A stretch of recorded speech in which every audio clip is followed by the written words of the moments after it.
Bonjour, je suis Hervé Blandon de l'Institut Satyam Tantra Yoga et aujourd'hui j'aimerais vous parler un petit peu de Laya et de Lila. Laya, c'est la dissolution, c'est la capacité de se mettre en cohérence avec les événements de la vie et de se laisser dissoudre à l'intérieur de leurs mouvements. Lorsqu'on parle de Laya, bien sûr, on parle aussi de Laya Yoga, ce sont des techniques du Tantra qui sont assez répandues dans le Tantra himalayen et qui permettent de pouvoir, d'une certaine façon, perdre conscience. Ce sont des respirations fortes, soutenues, ce sont des méditations aussi à caractéristiques de tourner le regard vers l'intérieur dans des tratak inversés, un peu comme Shambhavi Mudra, louché vers l'espace entre les deux sourcils, ou Nasikagra Drishti, qui est de loucher vers le bout du nez, tête penchée vers l'arrière, après un inspire profond, et de se laisser un peu dissoudre dans un élément de perte de conscience qui n'est pas véritablement physique, ça peut arriver, mais qui est beaucoup plus mental. Lorsqu'on parle de Laya, on parle aussi de pouvoir être dans un espace dans lequel chaque chose peut se dissoudre en soi, que ce soit les événements de notre vie, tout comme d'une certaine manière les enseignements reçus. Et c'est important aussi de mettre en conscience que ce que nous recevons de la vie est toujours un enseignement ouvert, chaque chose, chaque mouvement, chaque action, chaque situation. Dans certains cas aussi, bien évidemment, ça peut être les enseignements reçus d'un maître sur lesquels on devrait les laisser un peu se dissoudre en soi et non pas s'agripper pour éviter que ça devienne une théorie, pour éviter que ça devienne à nouveau un automatisme ou une fausse croyance. Par exemple, on peut dire que le mental est notre pire ennemi, mais certains maîtres en tantra vont dire aussi qu'il est notre meilleur allié à notre évolution, vu que c'est aussi par le mental qu'on peut accéder à certaines formes d'éveil en utilisant sa présence, sa structure, et bien évidemment en se laissant aller dans l'observation de celle-ci lorsqu'elle est active.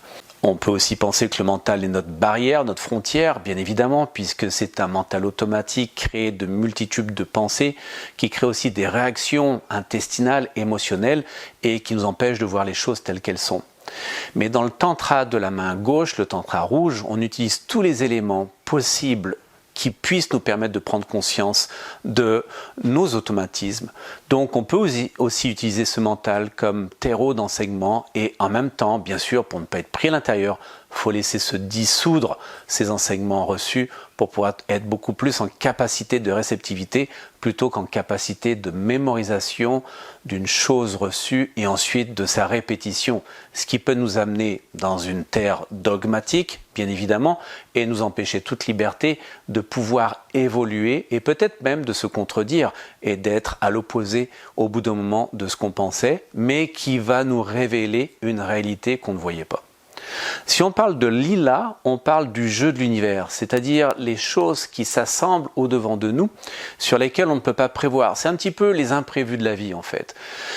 Le jeu de l'univers va aussi, bien évidemment, avec Maya, l'illusion, puisque notre vision est teintée d'une structure d'attente, de volonté, de désir, qui crée un peu l'illusion de notre vie.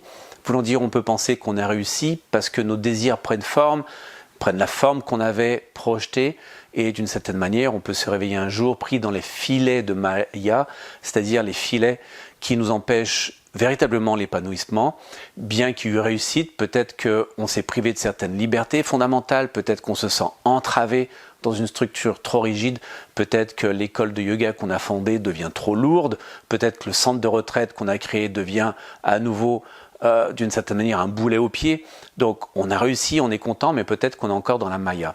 Ceci n'est pas grave, il faut évoluer dans cette Maya, il faut aussi passer à travers cette Maya, mais il faut aussi tester, il faut aussi apprendre de celle-ci. Et cet apprentissage s'appelle Lila. Lila, le jeu de l'univers, voulant dire on fait partie de ce jeu-là, on est pris dans les mouvements, dans les structures, mais aussi ça veut dire qu'on n'est pas uniquement soi-même juste responsable de ce qui se passe en nous et autour de nous. Il y a d'autres facteurs plus grands que nous qui jouent à l'intérieur sur notre présence, qui s'appuient sur notre présence pour pouvoir se propulser, se définir. Et en même temps, notre propre présence, il faut le reconnaître, s'appuie sur des éléments extérieurs sur lesquels on veut prendre pied pour s'élancer plus loin. On fait partie de ce Lila. L'univers crée Lila. Nous créons Lila et nous jouons avec. Et nous sommes dans un ensemble de Maya, c'est-à-dire de comportements qui pensent certaines choses, qui veulent reproduire certains effets et qui la plupart du temps ne se rendent pas compte que ça fait partie d'un jeu d'évolution plutôt qu'un but à atteindre. Et dans ce sens, c'est important de pouvoir toujours revenir au soi, de revenir à soi, de se centrer, de prendre un instant, au moins 1 à 2 fois par jour, d'une méditation très simple. Elle peut durer 5 minutes, elle peut durer 10 minutes, 30 minutes, mais un arrêt dans le temps n'est pas d'une certaine manière quantifié par la durée qu'on va y donner, mais plutôt par la qualité qu'on va en retirer. Et dans ce sens-là, ça va être de pouvoir revenir à soi, lâcher un petit peu nos acquis, de redevenir neutre en fait, et pouvoir être en présence sur, tiens, qui suis-je maintenant? Que suis-je maintenant? Et non pas, qu'est-ce que j'ai réussi à faire? Et qu'est-ce que ça m'a donné? Qu'est-ce que ça m'a procuré? Ça peut être bien certaines fois de se poser ce genre de questions, mais d'autres fois ça peut être vraiment bon aussi de se laisser aller dans la disparition de soi, la dissolution, l'aya, pour être dans un espace neutre, arriver à une intemporalité, arriver à un espace dans lequel on ne pense plus, dans lequel on ne gère plus, dans lequel on n'est plus en train de prévoir, dans lequel on n'est plus en train de construire, mais on est absorbé dans une contemplation silencieuse. Et ceci peut nous apporter beaucoup, énormément de tranquillité intérieure, mais une meilleure réceptivité.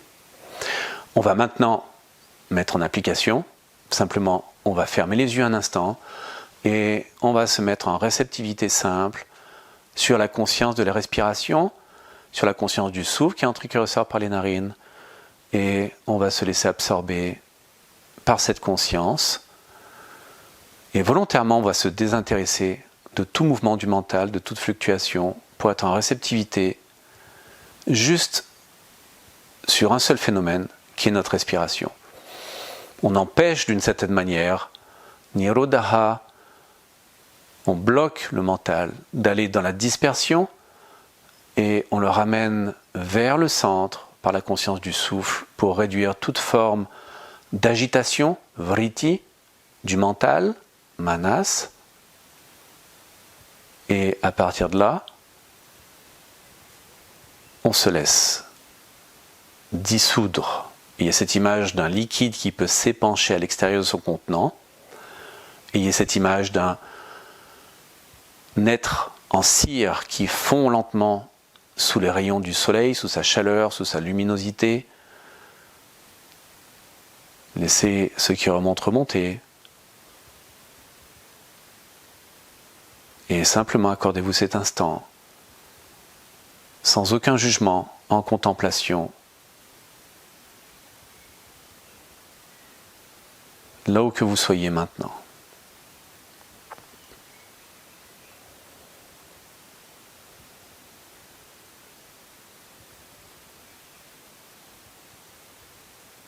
Et si j'entends des sons extérieurs, des oiseaux, des mouvements dans la rue, ceci fait partie aussi de contempler sans nommer, sans définir, être ouvert, être réceptif et réceptive, sans avoir pour autant à empêcher le son d'arriver à mes oreilles, ni de créer un mouvement dans mon mental, mais d'observer ce son, ce mouvement ensuite créé, et d'une certaine façon, on pourrait dire de m'en désintéresser, ou peut-être je peux m'y intéresser un instant, mais je ne devrais pas le développer sous forme suivie de pensée continue. Je reviens donc au souffle et je me laisse absorber par tous les phénomènes intérieurs et extérieurs.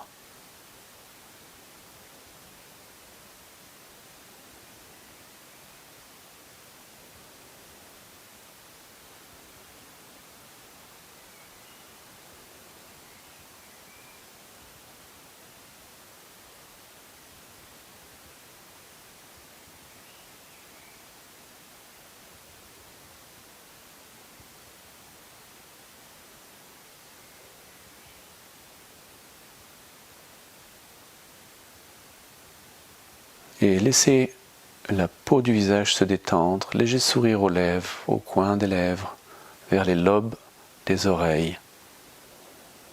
Léger sourire qui va détendre tout votre visage, tous vos muscles, et vous mettre en réceptivité et en même temps en neutralité.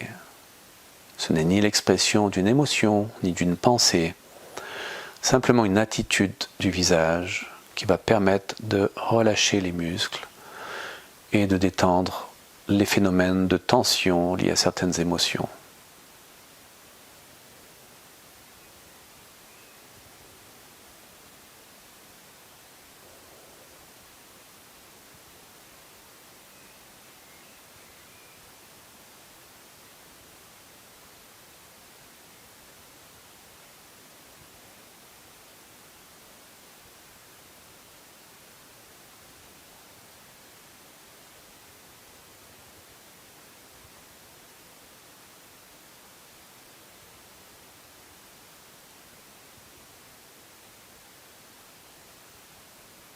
Et j'observe la qualité de mon souffle, sans le changer ni le transformer.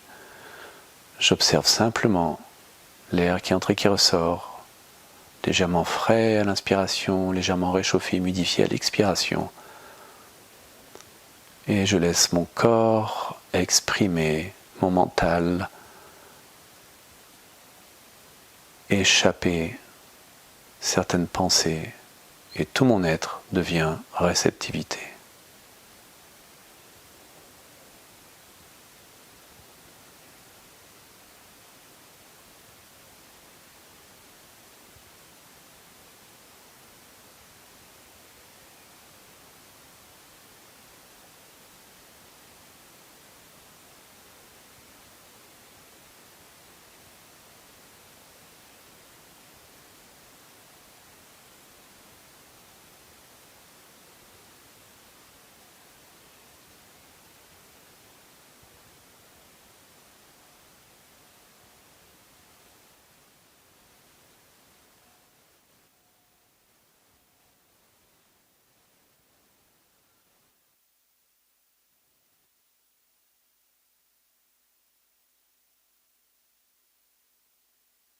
Et de là, on peut lentement ouvrir les yeux, reprendre conscience de notre corps, dans sa situation géographique, dans sa situation physique. À très bientôt. Namasté.